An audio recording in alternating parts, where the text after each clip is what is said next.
Au cœur de l'actualité, des actes ont été posés. Les faits ont été certifiés, vérifiés et avérés. La plume de Altesse a raffiné.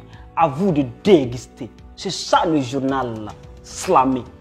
Chers téléspectateurs et téléspectatrices, bonsoir.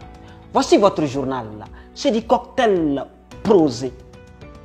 Avant de continuer, veuillez vous abonner et partager la vidéo s'il vous plaît. Cette semaine, le King du 227 ouvre les portes de sa résidence. Ce temple mythique pour ceux qui votent est désormais une salle d'écoute pour le peuple. Cette table inaccessible à la basse classe est désormais l'agora grecque où riches comme pauvres s'expriment. Ce jeudi 27 mai, les représentants des scolaires ISN et IENUN, qui est la section mère, ont discuté de l'atmosphère de l'univers scolaire qui est touché par le manque d'infrastructures et de retards légendaires. Sur cette même table, les populations des Anzourou ont pris place. Selon les représentants, ils ont trouvé un président qui maîtrise les tenants et les aboutissants de leur quotidien. Notons qu'une ONG a distribué 40 tonnes de vivres aux populations qui sont sans ration depuis que des fumiers vidés d'humanité ont incendié leurs greniers. Le King du 227 a pris part au Nigeria au sommet du bassin du lac Tchad avec ses pairs. Parmi les points discutés à l'ordre de la rencontre, il y avait entre autres la situation du Tchad qui essaie de renaître de ses cendres depuis que le dernier viking s'est fait de cendres. Il y avait également la situation sécuritaire de la Libye qui s'assombrit depuis que Kadhafi n'est plus. Le Niger est comme un arbre. Le King du 227 représente la racine, le Premier ministre le tronc et les ministres les branches, qui annoncent quel genre de fruits nous aurons au menu à travers les directions et les institutions. Mais le tronc de l'arbre du 227, Oumoudou Mahamadou a présenté la politique du gouvernement devant les représentants de la nation. C'était l'occasion de présenter leur ambition qui annonce le présage d'un bon lendemain. À travers les 7 grands axes développés, les députés ont apporté leurs critiques et leurs félicitations. Parmi les critiques, on remarque celui du député de l'opposition Ibrahim Yacouba, qui décrit un manque de développement sur l'aspect sécuritaire, surtout quand on sait ce que vit le Niger ces derniers temps. Tellement de fils sous terre, tellement de familles qui pleurent et qui vivent sans l'assurance de voir un nouveau soir. Alors, par respect à la mémoire de nos morts et par respect au devoir de souveraineté, la sécurité devrait être une priorité dans cette politique présentée. En toujours politique, cette semaine, le parti du révolutionnaire, l'homme de Harobanda, le porte-voix de Inchin Africa, l'héritier de Sankara, de Che Guevara et de Lumumba, a voulu organiser une marche pour soutenir nos forces et demander le retour des bases qui n'apportent que la poisse et non la chance dans cette lutte contre le terrorisme. Mais force est de constater que malgré leur amitié et leur position d'opposants partagés, Dogari reprend le flot de l'ancien maire qui annule toutes les marches pour risques sanitaires et risques de troubles à l'ordre public. Dans ce conflit de découpe-coupe, aucun coq n'est assez bête pour mettre sa tête. Réglez-nous ces linges sales en famille.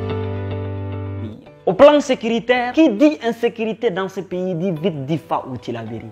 Elles sont les zones les plus meurtries. Cette semaine, sur l'axe Baleyara Bani Bangou à Kware Bangou, revenant des marchés, leur véhicule a été intercepté. Ils sont 11 civils à être exécutés. Sur le trajet, ils ont pris le trajet de l'éternité. Puisse leur âme reposer en paix. Parlant toujours de l'insécurité ce vendredi, à Difa, la soirée fut longue. Cette fois, c'est la ville que la secte attaque. Nos forces avec bravoure ont fait une belle réplique. Ce fut des heures de lutte, de barricades et d'échanges de tirs. L'ennemi a mordu la poussière et a bâti en retraite. Nous avons un triste bilan côté des miens, 8 morts, 4 civils, 4 porteurs et 14 blessés. Côté ennemi, plusieurs morts, des véhicules et du matériel militaire récupérés par nos frères. Au plan international, Mali détient le record Guinness des coups d'État. On se rappelle que le 18 août dernier, l'armée malienne a fait un coup d'État à Ibeka. Dans le souci de redresser le Mali qui vit dans l'agonie, aux vies et aussi de ceux qui dirigent le pays. Cette transition de 18 mois en attendant les élections a voulu la participation des civils, d'où la désignation de Bandaou à la tête. Mais force est de constater que la semaine dernière, un remaniement ministériel exclut la majorité de la junte militaire au profit des civils, pousse le vice-président, le colonel Assimi Goïta, à reprendre aux civils ce qu'il les a donné récemment. Certains qualifient cela du coup d'État, mais pour lui c'est juste dit Ainogata. La France et la CEDEAO ont lancé des menaces face à ce mini-putsch. Goodluck était à sa table pour essayer de trouver des solutions favorables, mais le type est confiant et serein dans ses bottes. Il jouit de la confiance de ses troupes. Il a l'oreille dure, le nouveau fils. La France doit changer d'approche, car selon des sources, le Mali tendrait vers un partenariat russe devant Barkhane qui, sa présence, n'empêche la montée en puissance du terrorisme. D'ailleurs, il est attendu ce 30 mai à Accra pour une réunion avec ses pairs de la CEDEAO sur la situation de leur nation. Après 27 ans de rupture de confiance et de dialogue dit au génocide, ce jeudi 27, la France repose ses valises dans une cité où l'émergence et la croissance galopante se remarquent avec leur absence. D'où la preuve qu'elle était l'ange du malheur et de la mort. Kagame renvoie à Macron l'ascenseur en envoyant son ministre l'accueillir. Il faut dire que les activistes africains étaient hostiles à ce voyage. Mais Macron, dans ce voyage, a tenu un langage qui paraît sage, avec la présentation d'esquisses au mémorial du génocide, d'où l'aveu que sa nation était complice dans le génocide. Il souhaite reprendre les liens, d'où l'accord d'un financement de 350 millions d'euros au Rwanda. C'est vrai que les activistes sont hostiles à ce partenariat, mais je pense que Kagame n'est pas un chihuahua. Ils peuvent pardonner, mais jamais oublier. Scandale et buzz au Nigeria. Ce sont les vieilles marmites qui font les bonnes sauces. Cette citation après Macron, ce jeune de 23 ans, Adams Modibo, témoigne de sa force, de sa noblesse, de ses délices sensuelles et sentimentales, en prenant pour épouse cette politicienne et avocate de 44 ans. Devant Dieu, les hommes et l'histoire, Jamila Aboubouba et sa femme. Entre la gente féminine et masculine, on a connu une époque de lutte syndicale. Voilà une légende qui rafle le global à 2000 avec même une remise de 1000 balles. Deux jeunes lycéens de L2B Maradi se sont dit oui devant leurs amis comme femme et mari pour la vie. Selon certains religieux, c'est cadique car c'est sans consentement parental. L'acte débouche sur une exclusion pour les délapins. Certaines sections comme la section lycée-collège contestent avec des grèves. C'est vrai, l'acte est déplorable, mais c'est préférable de faire des avertissements pour le moment et faire le renvoi seulement en cas de récidive de l'exploit. En tout cas, champion, le syndicat t'attend. Tu mérites une place de haut représentant. Entre la blogueuse activiste et la PJ, c'est une longue histoire d'amour qui ne date pas d'aujourd'hui. Connue pour ses postes qui mettent mal à l'aise le système en place, elle est suivie comme une mouche. La moindre erreur, c'est les menottes et oignouf. Cette semaine, elle est secouée pour un poste où elle prétend que c'est seulement un tiers d'une saisie de drogue qui a été brûlée et que l'autre partie a été restituée. Ce poste lui vaut une interpellation. Elle est remise en liberté après quelques heures, la connaissant. Rien ne peut la faire taire.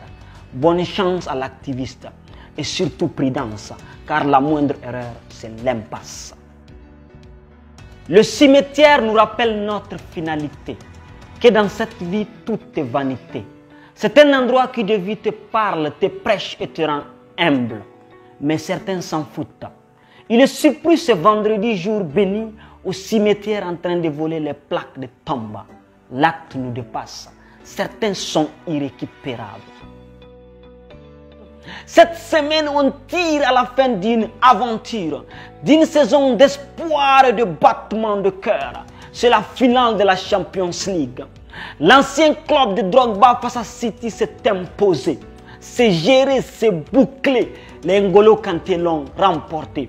La joie, la victoire, les médailles et les trophées sont pour eux. Chelsea repart avec le trophée. Félicitations. Cette semaine, tout est bleu. Ce dimanche, c'est la journée de celles qui nous ont donné la vie. C'est là qui on doit la vie. Cette journée aussi est une journée où le loti a pris vie. Le loti a un nom. Elle s'appelle Sadidi. Joyeux anniversaire, Seretta. Puis cette année, être la croisée entre tes rêves et la réalité.